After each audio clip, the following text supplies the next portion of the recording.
Tiger fans, all right, let's jump right on into it. So last week was the debut of Riley Green. So finally, this was going to be the first full week of Riley Green being in the big leagues, playing every single day, and we were going to see if the Riley Green effect rang true.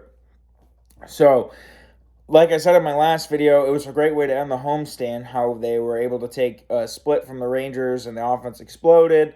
It was great to see. But going on this road trip, it was going to be a tough task for the Tigers because they were playing Boston, who has been one of the best teams in the American League for all the entirety of the month of June. Uh, and they have just been playing really good ball. Now, mind you, they've been playing crappy teams, Tigers being one of them. Uh, but it was going to be hard because the Red Sox have been playing really good baseball, and they've been beating up on bad teams. You want to get out of the cellar? You want to start making up ground? You do what the Red Sox did. You beat up on teams that are lesser than you, and you take wins from teams that you should be taking wins from. Henceforth, the reason why the Tigers are 16 games under 500 when they had a similar record to the Red Sox back in May, and the Red Sox are closing in on second place in their division. So the Tigers go play the Red Sox. And this series, they may have got swept, but the series, from a series standpoint, the Tigers played competitive ball. And really, the whole story of this series was Javier Baez. Now, like I had said in my last video, I said to you guys, and I've said this the entirety of this season, Javier Baez is going to get hot.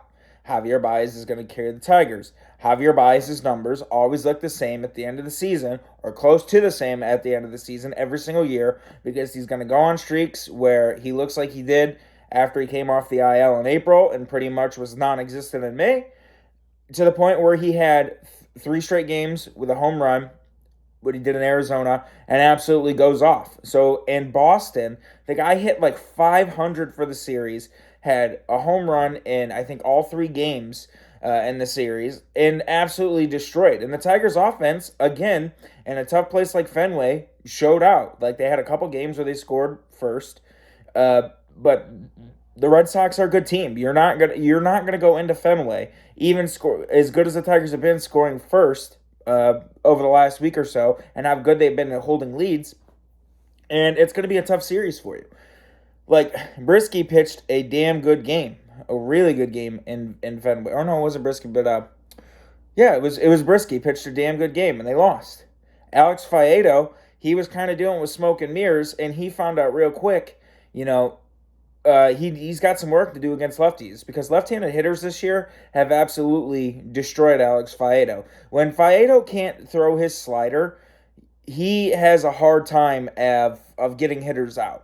Faedo kind of reminds me of Max Scherzer, of when Max Scherzer first came up. So when Max Scherzer first came up, he was really good against right-handed hitters because he had a good slider, he had a good changeup, but he really didn't have a third pitch.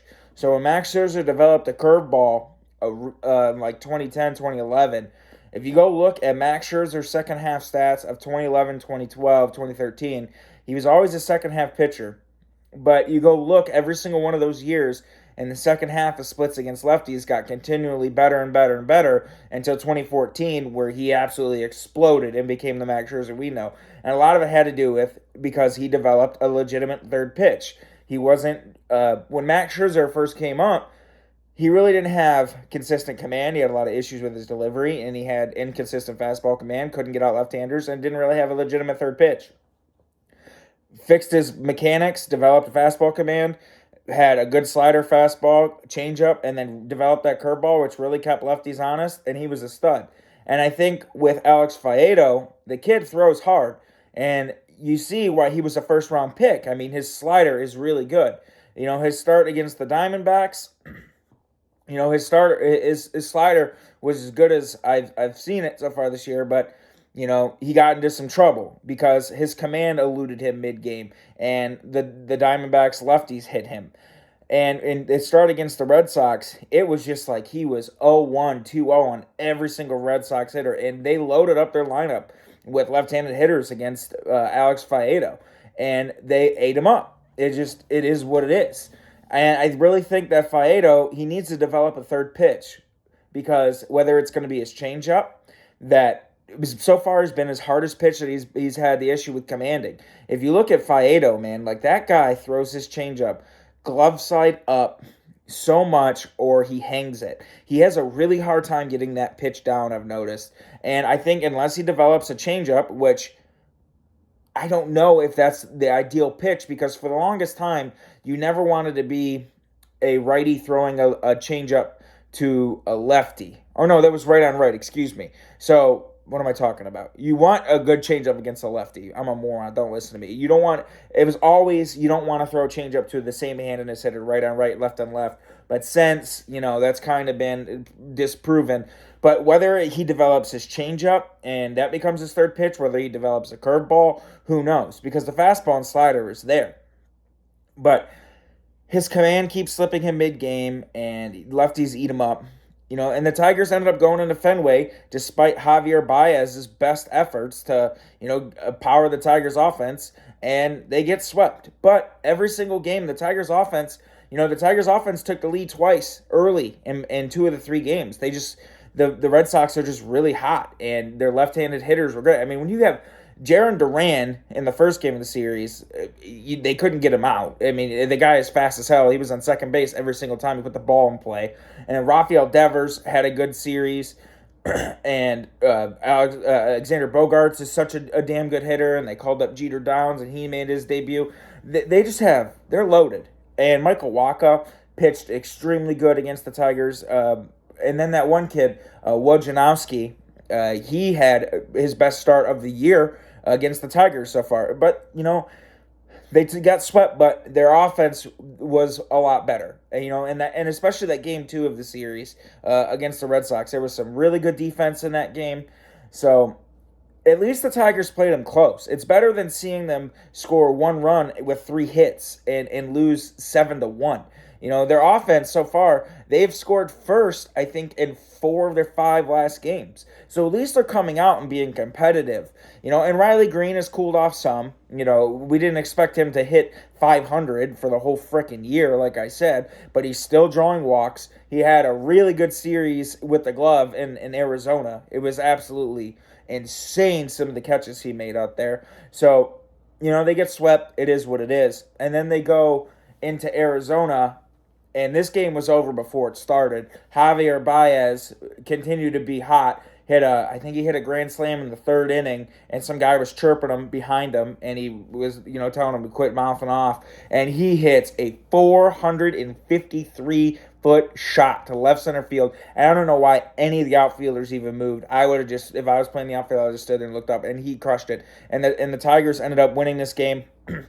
They patted on another run late. Willie Castro, I forget who drove him in, but he scored, and they won that game pretty easily. The Diamondbacks put a couple runs on the board, but it really wasn't that close of a game after Baez hit that homer. It was pretty much it. And then game 2 was the game of the series, because Riley Green comes out and makes an amazing catch.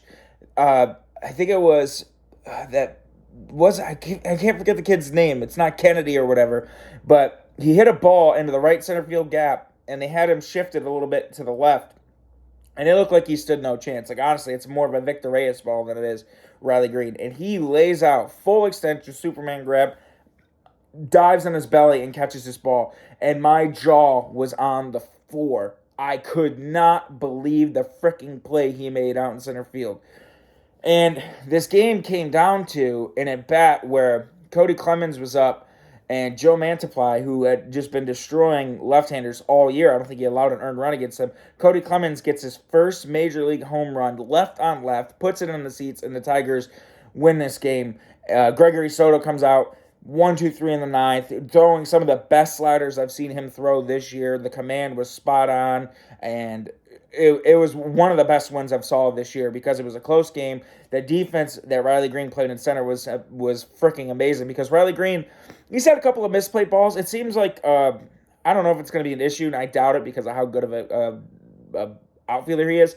But so far, I've seen with Green where he has had a couple of balls pop out of his glove, especially running in on the ball, like he's charging so hard. I don't know if he's just charging so hard that he's forgetting to close his mitt because he's thinking about what he's going to do after the catch or whatever the situation is. But he's had a couple of instances where he's been charging in on a ball and the balls have hit his mitt and he's dropped them. But one thing we know for sure, based off of the game today that didn't quite go how we wanted it to go today. But the kid can go out there and flat out get it in center. Like I said, he probably is going to end up as a right fielder sometime down the line in his career. He's not going to be a career center fielder because he is more of a right fielder. But man, Willie Castro yesterday doesn't make that catch. Not even close. And the Tigers probably lose that game if Willie Castro is playing center field because Riley Green made some ungodly good catches yesterday, and it was freaking awesome. So today, the Tigers again get out to an early lead, and it wasn't Bo Brisky's day. Really, it wasn't the Tigers' day. The Tigers pitching staff as a whole, they walked 8 hitters today against the Diamondbacks, and you're not going to win a lot of ball games when you walk 8 guys on a day. And this is what I said, and I've said this for the last couple months. There's going to be a time where we're all like, this offense can't score at all, and the bullpen's been so good, and we have a good bullpen, and we can't get the game to the bullpen because the offense can't score and give them a lead.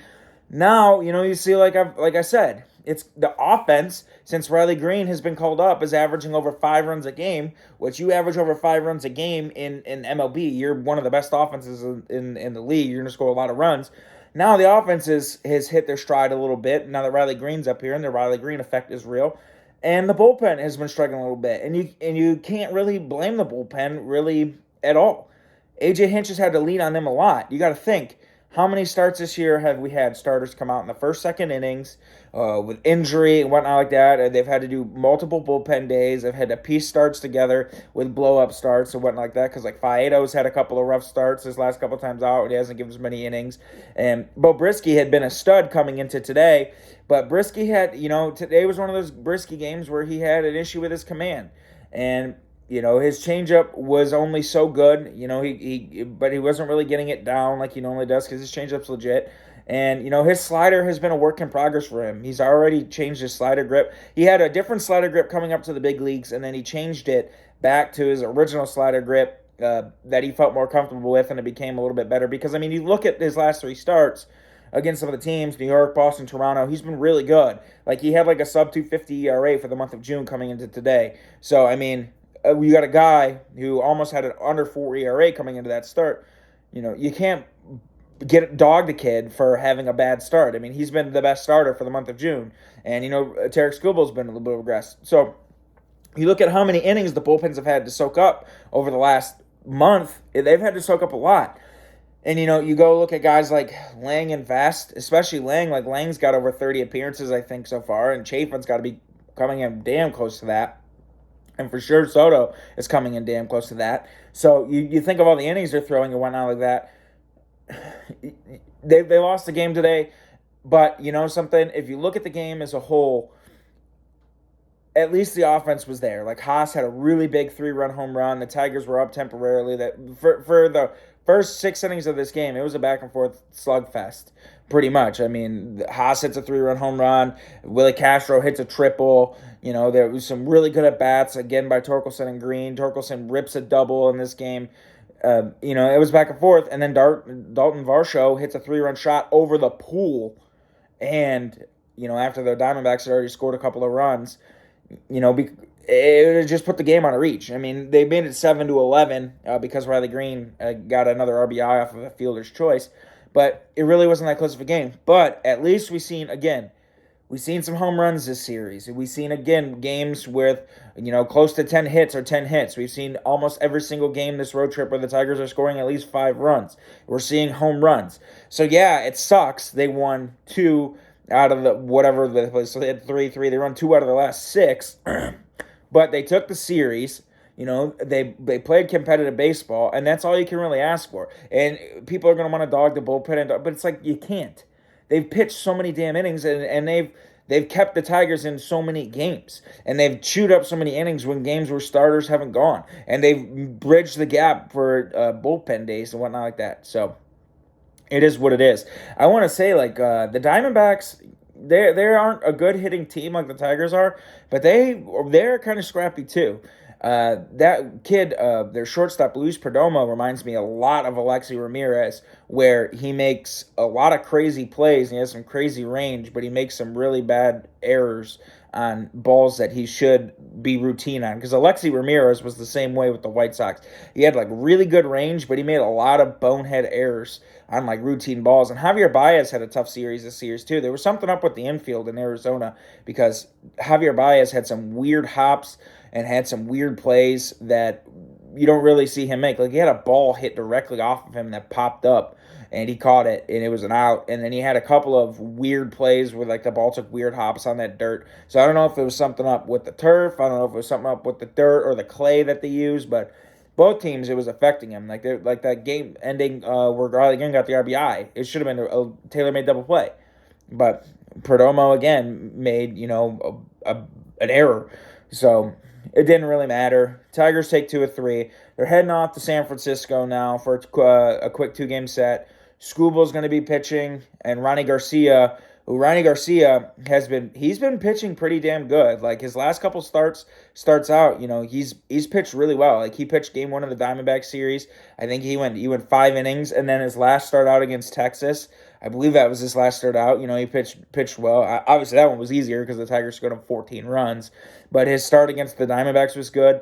So he's another one that's been quietly sitting in the weeds that, we don't hear about as much because, Faedo and Brisky have had a few more starts than him and have had a little bit more success so far. But hasn't been pitching too bad. So hopefully Scooble comes out against San Francisco and has a good start because it's been 3 clunkers for him, and you already know how good Scooble's been and how much of an anchor he's been. So hopefully he comes out and pitches well, and the Tigers, can take that stupid 1 of 2 games split because the Giants this year, they haven't been nearly as good as they were last year. They haven't had like the same kind of offense.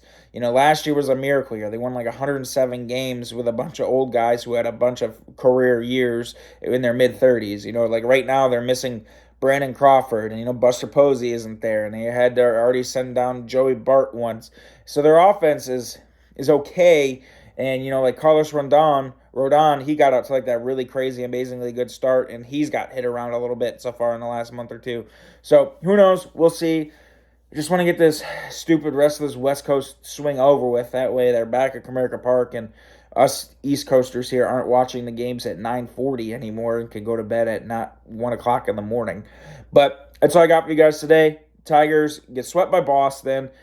At least they played them tough. It sucks they got swept. They played them tough. The offense is still look good. Riley Green out in center field has been a godsend because Willie Castro would have not have made the plays that Riley Green has made. The offense has been averaging 5 runs a game since Green's call-up, so that's good. Bullpen has a little bit of trouble, but like I said, that's the regression to the mean. You're going to have times where the offense is good and the bullpen sucks. You're going to have time where the bullpen sucks and the offense is good. It's when they finally click somewhere in the middle where you get just enough of each side that, you're going a little bit of a nice streak. So hopefully that's more of the case. Hopefully it'd be great to take 2, but if they split in San Francisco and come back home for this road trip, or off this road trip with a split, I'm happy with that. Just want to get this West Coast swing over with. So I got for you guys today. Have a good one. Go Tigers. I'll see you next week.